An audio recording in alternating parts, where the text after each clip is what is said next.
જે જાહેરનામામાં કહ્યું છે કે નંબર પ્લેટ ના હોય તો એમને ઇંધણ મળશે નહીં. આ જાહેરનામું છે એ કાયદાની ઉપરવટનું છે. કોઈ પણ જાહેરનામું કે લો એને કમ્પેર કરવામાં આવે તો લોથી ઉપર કોઈ જાહેરનામા હોઈ શકે નહીં. આ પરિપત્ર જોતા પોલીસ છે એ કાયદામાં નિષ્ફળ ગઈ છે ને, આવું મારું સ્પષ્ટ માનવું છે.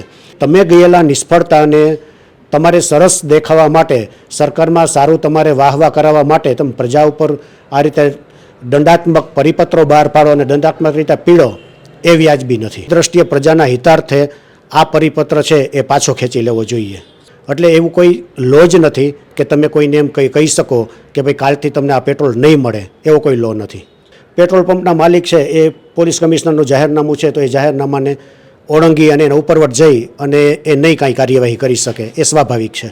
રાજકોટ પોલીસ કમિશનર છે તેમના દ્વારા આજે એક જાહેરનામું જે છે તે બહાર પાડવામાં આવ્યું છે. નંબર પ્લેટ નહીં તો પેટ્રોલ નહીં. હવે આ જાહેરનામું બહાર પાડ્યા પછી અમે પેટ્રોલ પંપોની પણ મુલાકાત લીધી હતી. ત્યાં પણ કર્મચારીઓ જે છે, પેટ્રોલ પંપના જે કર્મચારીઓ છે તેમની સાથે અનેક લોકોના ઘર્ષણ પણ થઈ રહ્યા છે. કારણ કે જે પ્રકારે જાહેરનામું બહાર પાડવામાં આવ્યું છે તેમાં બધા જ વ્યક્તિઓને એક સરખા કેવી રીતે ગણી શકાય તે પણ સવાલ થઈ રહ્યો છે.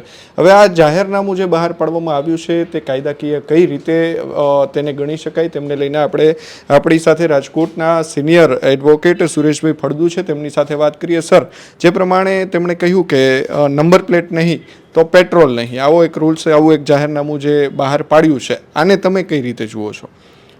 આ જાહેરનામું છે એ કાયદાની ઉપરવટનું છે. કોઈ પણ જાહેરનામું કે લો એને કમ્પેર કરવામાં આવે તો લોથી ઉપર કોઈ જાહેરનામા હોઈ શકે નહીં. જો કોઈ પણ કાયદાની અમલવારી છે એ કરાવતા પહેલાં એનું માળખું છે એ પ્રોવાઈડ કરવું જોઈએ. હવે જે નંબર પ્લેટની વાત છે કે નંબર પ્લેટ નહીં અથવા નંબર પ્લેટમાં કોઈ છેડછાડ જેવું લાગે તો પેટ્રોલ નહીં. ઘણી વખત વાહનનો અકસ્માત થયો હોય ત્યારે નંબર પ્લેટ પણ તૂટી જતી હોય છે. એ ઉપરાંત અકસ્માતમાં ઘણી વખત નંબર પ્લેટો ડેમેજ થયેલી હોય છે. હવે એ ડેમેજ થયેલી નંબર પ્લેટને તમે છેડછાડ છે એ રીતે ગણી શકશો, અથવા કે નંબર પ્લેટ તૂટી ગઈ છે અકસ્માતના કારણે તો તમે એવું કહેશો કે આ નંબર પ્લેટ વગરનું વાહન લઈને ફરે છે. કઈ રીતે તમે કાયદામાં એની કઈ રીતે મૂલવણી કરશો? એવું માળખું તો પ્રોવાઈડ છે નહીં. મારી નંબર પ્લેટ અત્યારે તૂટી ગઈ, અકસ્માત થયો અથવા ડેમેજ થઈ ગઈ તો અત્યારે ને અત્યારે હું આરટીઓ જાઉં કે પોલીસ કમિશનર કચેરીએ જાઉં તો મને તાત્કાલિક ત્યાં નંબર પ્લેટની વ્યવસ્થા થઈ જશે, એવું તો છે નહીં. તો શું વ્યક્તિનો બંધારણીય અધિકાર છે તો એને ફ્યુલ નહીં આપવાનું? આવો કોઈ દિવસ લો હોઈ ન શકે. આ પરિપત્ર જોતા પોલીસ છે એ કાયદામાં નિષ્ફળ ગઈ છે ને, આવું મારું સ્પષ્ટ માનવું છે.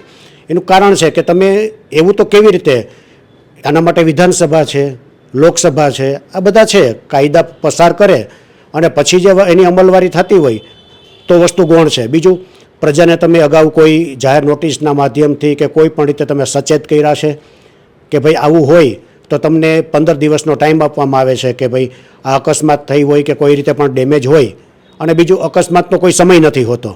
તો આ પરિપત્ર એક રીતે જોવામાં આવે તો કાયદાની ઉપરવટનો આખો પરિપત્ર છે અને એ પ્રજાને પીડા આપનાર પરિપત્ર છે. ઓલરેડી પ્રજાને એક પછી કોઈ પણ રીતે કોઈને કોઈ માધ્યમથી ડામ દેવામાં ચાલુ જ છે. ઓલા ટેક્સ તે પછી માનો કે વાહનના કોઈ પણ જે મેમા આવે છે એ મેમામાં તમે અનુલક્ષવામાં આવે તો કોઈ જગ્યાએ તમે વનવે છે તો વનવેનો ક્યાંય લોકો જાહેરમાં નીકળતી વખતે એકદમ સુઘડ દ્રષ્ટિથી જોઈ શકે એવા કોઈ બોર્ડ ક્યાંય નથી. અને તમને ઘરે આવો ત્યારે મેમો આવે ત્યારે તમને પોતાને જ સવાલ થાય કે ભાઈ મને આ મેમો શેનો આવ્યો? તો જ્યારે તમે કોઈ માળખું વ્યવસ્થા કરી નથી શકતા અને એ તમે ગયેલા નિષ્ફળતાને તમારે સરસ દેખાવા માટે, સરકારમાં સારું તમારે વાહવા કરાવવા માટે તમે પ્રજા ઉપર આ રીતે દંડાત્મક પરિપત્રો બહાર પાડો અને દંડાત્મક રીતે પીડો એ વ્યાજબી નથી. સર, જે પ્રમાણે તમે કહ્યું દંડાત્મક આવી રીતે પ્રજાને હેરાન કરવાની વાત છે, પોલીસ ક્યાંક ને ક્યાંક પરોક્ષ રીતે આમાં નિષ્ફળ ગયું હોય એટલે આવા, કારણ કે આજે પેટ્રોલ પંપના કર્મચારીનું કામ થોડું એ છે કે હવે આ ગુનેગાર છે તો આપણે એને એની નંબર પ્લેટ નથી તો એને નહીં આપવું, એવું થોડું હોય.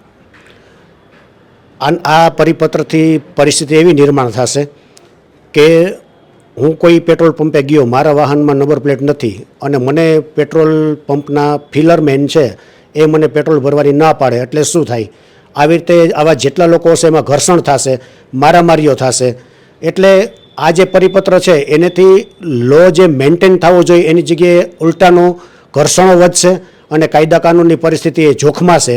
એટલે મારી દ્રષ્ટિએ પ્રજાના હિતાર્થે આ પરિપત્ર છે એ પાછો ખેંચી લેવો જોઈએ. સર, પેટ્રોલ જે છે તે જીવન જરૂરિયાત વસ્તુની અંદર આવતું હોય છે, તો એમને પોલીસ પાસે એવો કોઈ કાયદો છે, પોલીસ પાસે એવો કોઈ રૂલ્સ છે કે એ ન આપવાની મનાઈ કરી શકે એવું કોઈ ખરા? પેટ્રોલ છે ને એ આવશ્યક ચીજ વસ્તુ ગેજેટ છે ગુજરાત ગવર્મેન્ટનું, એની અંદર આવશ્યક ચીજ વસ્તુ ધારામાં આ પેટ્રોલનો સમાવેશ થાય છે. એટલે માણસોના જીવન જરૂરિયાતની વસ્તુ છે. તો જીવન જરૂરિયાતની વસ્તુ છે એ પરિપત્રની ઉપરવટ જઈને, ગેજેટની ઉપરવટ જઈને અને કમિશનરને એવી કહી શકતા કે પેટ્રોલ છે એ તમને કાલથી નહીં આપવામાં આવે, એવું કહેનારે કોણ? એટલે એવું કોઈ લો જ નથી કે તમે કોઈને એમ કહી શકો કે ભાઈ કાલથી તમને આ પેટ્રોલ નહીં મળે, એવો કોઈ લો નથી. સર, દરેક વાહન ચાલકો છે એને શંકાસ્પદ અથવા તો ગુનેગાર તરીકે કઈ રીતે જોઈ શકાય? કારણ કે એમણે કહ્યું કે ભાઈ નંબર પ્લેટ નથી, તો નંબર પ્લેટ તમે કહ્યું એમ કે ઘણા અકસ્માતો થયા હોય કે ક્યાંક એવી રીતે ભટકાઈ હોય ગાડી, તો ન પણ હોઈ શકે. અથવા તો તમે કીધું કે આપણું માળખું એવું નથી કે આપણને બીજે જ દિવસે તરત નંબર પ્લેટ મળી જાય, તો આ કેટલું વ્યાજબી છે? દરેક વ્યક્તિને એક જ દ્રષ્ટિએ જોઈ શકાય નહીં, એક જ લાઠીથી ચલાવી ન શકાય. દરેકની પરિસ્થિતિ જાણવી પડે, જોવી પડે. કઈ રીતે પોલીસ નક્કી કરશે? પોલીસ તો ત્યાં પેટ્રોલ પંપે રહેવાની નથી. પેટ્રોલ પંપનો ચાલક કઈ રીતે નક્કી કરશે? હું એમ કહું કે અકસ્માત થયો છે તો એને શું કરવાનું? એ નહીં, અમને તો પોલીસનો પરિપત્ર છે, અમે તમને નહીં આપીએ. તો વ્યક્તિની સાચી પરિસ્થિતિ છે એ પણ નહીં લક્ષ્ય લેવાની. તો આ જોવામાં આવે તો આ એક પ્રકારની સરમુખ અત્યારશાહી છે. પોલીસ કદાચ એવું કહે પેટ્રોલ પંપ માલિકોને કે ભાઈ તમારે આ જે જાહેરનામું બહાર પાડવાનું છે તેમનો અમલ કરવાનો જ રહેશે, તો એ ફરજિયાત અમલ કરવો જ પડે એવું હોઈ શકે ખરા? અથવા તો જે નંબર પ્લેટ વગરનું વાહન જાય છે તેમનું સાચું કારણ હોય અને એ કદાચ ત્યાં વાત કરે અથવા તો ત્યાં ફિલરમેન સાથે ચર્ચા કરે ને ત્યાં ઘર્ષણ થાય, તો ખરેખર જવાબદાર કોણ રહેશે? જો આપણા દેશની પરિસ્થિતિ જુઓ, રાજ્યની પરિસ્થિતિ જુઓ, સામાન્ય કોઈ પણ જનતાનો તમે અભિપ્રાય લેશો તો પહેલાં કોઈ પણ ઉદ્યોગપતિ હોય કે કોઈ વ્યક્તિ એમ કહેશે કે ભાઈ પોલીસ સાથે આપણે ઘર્ષણમાં નથી ઉતરવું. કારણ કે પોલીસ સાથે જો ઘર્ષણમાં ઉતરા તો પોલીસ તમને કોઈને કોઈ માધ્યમથી કોઈ જ પણ રીતે તમને હેરાન પરેશાન કરે, ખોટા કેસોમાં ફસાવે. એટલે પેટ્રોલ પંપના માલિક છે એ પોલીસ કમિશનરનું જાહેરનામું છે તો એ જાહેરનામાને ઓળંગી અને એના ઉપરવટ જઈ અને એ નહીં કાંઈ કાર્યવાહી કરી શકે, એ સ્વાભાવિક છે. બિલકુલ. તો હતા આપણી સાથે સિનિયર ધારાશાસ્ત્રી સુરેશભાઈ પડદુ. તેમણે કહ્યું કે જે આ જાહેરનામું છે તે પરત લેવું જોઈએ, કારણ કે જે જાહેરનામું છે તેમાં ઘર્ષણના પણ કિસ્સાઓ સામે આવવાના છે. નંબર પ્લેટ નહીં તો પેટ્રોલ નહીં, તો ઘણા કિસ્સાઓ એવા હોય છે કે જેમની અકસ્માતમાં નંબર પ્લેટ તૂટી ગઈ હોય છે, તો સામે એવી માળખું હોવું જોઈએ કે એને તરત બીજા દિવસે નંબર પ્લેટ મળી જાય. પરંતુ આપણી સ્થિતિ એવી નથી કે આવા પ્રકારના જાહેરનામા જે છે તે અમલ કરાવી શકે. કેમેરા પર્સન કેવિન નિમાવત સાથે મયુર સરવૈયા, સ્વરાજ મીડિયા, રાજકોટ. ખેડૂત ભાઈઓ છે ખેતરમાં ડ્રોન ઉડાવતા હોય છે ત્યારે આપણે એક પ્રશ્ન સતાવતો હોય છે કે જે આપણે અત્યાર સુધી જીપીએસ ટેકનોલોજી વાળા ડ્રોન વાપર્યા છે, જેથી કરીને મોબાઈલ ટાવર છે અથવા તો હાઈ ટેન્શન લાઈન પસાર થતી હોય, કોઈ વૃક્ષો હોય, ત્યારે જે જીપીએસ ટેકનોલોજી વાળા ડ્રોન છે એમાં ટકરાય અને ટ્રેસ થાય છે. પણ એગ્રીવન લાવ્યું છે જીએનએસએસ ટેકનોલોજી ડ્રોન, જેથી કરીને એ ડ્રોન છે એ કોઈ જગ્યાએ ટકરાય નહીં, પોતાની રીતે જ ડિસિઝન લે છે અને મૂવ થઈ જાય છે. જેથી કરીને જીએનએસએસ ટેકનોલોજી ડ્રોન છે એ વાપરવાનો આગ્રહ રાખો.